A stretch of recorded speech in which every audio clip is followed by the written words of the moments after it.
ಕಾಗದ ತಹಸೀಲ್ದಾರ್ ಸಾಹೇಬ್ರ ಮುಖಾಂತರ ಒಂದು ಜಿಲ್ಲಾಧಿಕಾರಿಗಳ ಒಂದು ಮನವಿ ನೀಡಿದ್ವಿ. ಮನವಿ ಉದ್ದೇಶ ಏನಪ್ಪಾ ಅಂತಂದ್ರ ಮೈಕ್ರೋ ಫೈನಾನ್ಸ್ ಒಂದು ಹಾವಳಿ ಇವತ್ತು ರಾಜ್ಯದೊಳಗೆ ಹೆಚ್ಚಾಗೈತಿ. ಯಾಕಪ್ಪ ಅಂತಂದ್ರ ಇವತ್ತು ರಾಜ್ಯ ಸರ್ಕಾರವು ಕೂಡ ಮೈಕ್ರೋ ಫೈನಾನ್ಸ್ ಒಂದು ಕಡಿವಾಣ ಹಾಕ್ಬೇಕಂತೇಳಿ ಒಂದು ಸುಗ್ರೀವಾಜ್ಞೆ ಹೊಡಿಸಿದೆ.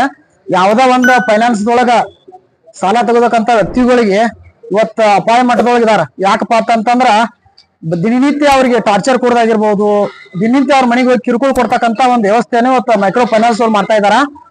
ಸರ್ ಅವ್ರಿಗೆ ತುಸೋಕ್ ಬೇಡ ಅಂತಿಲ್ಲ, ಆದ್ರ ಸರ್ಕಾರದ ಏನೋ ಸುತ್ತೋಲಿ ಇರ್ತೈತಿ, RBI ನಿಯಮವನ್ನು ಕೂಡ ಇವ್ರು ಉಲ್ಲಂಘನೆ ಮಾಡ್ತಾ ಇದಾರ. ಯಾಕಂತಂದ್ರ ಅದಾದಂತ ಒಂದು ಕಟ್ಟುನಿಟ್ಟಿನ ಕ್ರಮಗಳನ್ನ ಇವತ್ತು ರಾಜ್ಯ ಸರ್ಕಾರ ತಗೋಬೇಕು. ಯಾವ್ದಾರ ಇವತ್ತು ಏನಪ್ಪಾ ಮೈಕ್ರೋ ಫೈನಾನ್ಸ್ ಗಳಿಂದ ಇವತ್ತು ಸುಮಾರು ರೈತರು ಇವತ್ತು ಆತ್ಮಹತ್ಯೆ ಮಾಡ್ಕೊಂಡಾರ. ಇವತ್ತು ಆತ್ಮಹತ್ಯೆ ಮಾಡ್ಕೊಂಡಂತ ಏನ್ ರೈತರದಾರಲ್ಲ ಅವ್ರಿಗೆ ಫೈನಾನ್ಸ್ ಗಳ ಇವತ್ತು 25 ಲಕ್ಷ ರೂಪಾಯಿ ಪರಿಹಾರ ಕೊಡ್ಬೇಕಂತೇಳಿ ನಮ್ಮ ಸಂಘಟನೆದ ಒಂದು ಆಗ್ರಹ ಐತಿ.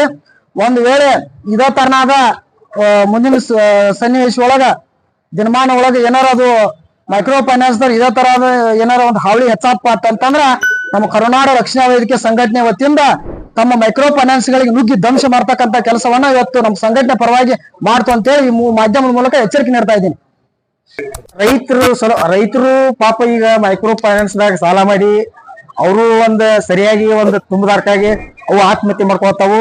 ಮತ್ತೆ ಇನ್ನೊಂದು ಈಗ ಇವು ಪಾಪ ಬಡ ಜನರು ಇವರು ಈಗ ಸಾಲ ಮಾಡಿ ಕಿಸಿಂದ ಒಂದೊಂದು ಪಾಪ ಅವ್ರಿಗೆ ತುಂಬುದಂತ ಪರಿಸ್ಥಿತಿ ಇರ್ತೈತಿ. ಆದ್ರೂ ಅಂತ ಟೈಮ್ದಾಗ ಇವರು ಒತ್ತಡ ಕಿರ್ಕುಳು ಇವು ಹೋಗಿ ಮನಿ ಜಪ್ತಿ ಮಾಡುದು. ಈಗ ಪಾಪ ಒಂದ್ ಎಮ್ಮಿ ಅವ್ರ ಜೀವನ ಉಪಯೋಗಕ್ಕೆ ಒಂದು ಎಮ್ಮಿ ಸಾಕಿರ್ತಾರೋ ಆ ಎಮ್ಮಿ ಉಚ್ಕೊಂಡು ವಾಜ್ನಿ ಇಂತ ಒಂದು ಇದನ್ ಮಾಡ್ಕೋಕತ್ತಾರಲ್ಲ. ಇದು ಯಾಕಂದ್ರೆ ಒಂದು ಪಾಪ ಇದು ಭಯಾನಕ ಒಂದು ದೃಶ್ಯ ಇದು. ಯಾಕಂದ್ರೆ ಈಗ ಸರ್ಕಾರ ಈಗಾಗಲೇ ಎಚ್ಚೆತ್ತುಕೊಂಡು ಒಂದು ಸುಗ್ರೀವಾಜ್ಞೆ ಹೊರಡಿಸೈತಿ.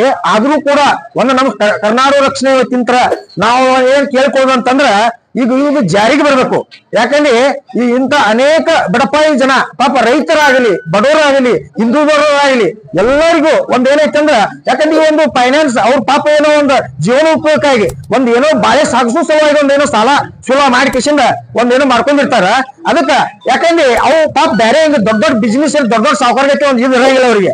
ಅದಕ್ಕೆ ಪಾಪ ಏನೋ ಮಾಡ್ಕೊಂಡ ಇದನ್ನ ಮಾಡಿರ್ತಾರೋ ಅಂತವ್ರಿಗೆ ಒಂದ್ ಇಂತ ಕಿರುಕುಳ ಕೊಡಬಾರ್ದು ಅಂತ ಕಿಸಿಂದ ನಮ್ಮ ಸಂಘಟನೆ ಮುಖಾಂತರ ನಾವು ಈ ರಾಜ್ಯ ಸರ್ಕಾರಕ್ಕೆ ಜಿಲ್ಲಾಧಿಕಾರಿ ಮುಖಾಂತರ ಕರ್ನಾಟಕ ಸರ್ಕಾರಕ್ಕೆ ನಾವು ಒಂದು ಮನವಿ ಕೊಡ್ತಾ ಇದೀವಿ.